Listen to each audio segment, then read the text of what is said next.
Hi. ആത്മാവിന്റെ ഉയർന്ന തലങ്ങൾ.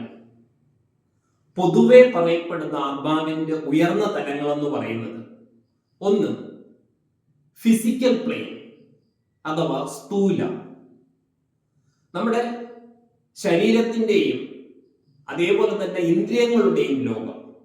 അതായത് നമ്മൾ അനുഭവിക്കുന്ന ഈ ജീവിതം തന്നെ, ഈ ഫിസിക്കൽ ജീവിതമാണ്, ഭൗതിക ജീവിതമാണ് ഫിസിക്കൽ പ്ലെയിനകത്ത് വരുന്നത്.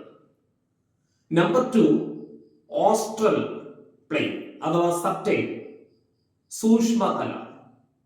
അവിടെ ശരിക്കും മനസ്സിന്റെയും അതായത് ചിന്തകളുടെയും വികാരങ്ങളും പ്രവർത്തിക്കുന്ന ഒരു തലമാണിത്. ഇവിടെയാണ് നമ്മുടെ ചിന്തകളുടെ ലോകമെന്ന് നമുക്കിതിനെ വിളിക്കാം.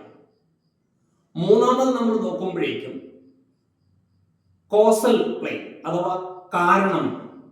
അപ്പൊ കോസൽ പ്ലെയിനിൽ നമ്മൾ ശരിക്കും ഈ ആത്മാവിന്റെ യാത്രയുടെ കാരണം, അതേപോലെ തന്നെ നമ്മുടെ കർമ്മങ്ങളുടെ വിത്തുകൾ, ഇവയെല്ലാം നിലകൊള്ളുന്നതായ ഒരു പാർട്ടാണ്. നമുക്ക് ഉയർന്ന ആഴത്തിലുള്ള ധ്യാനത്തിലൂടെ സ്പർശിക്കാവുന്ന ഒരു തലയാണ് ഇത്.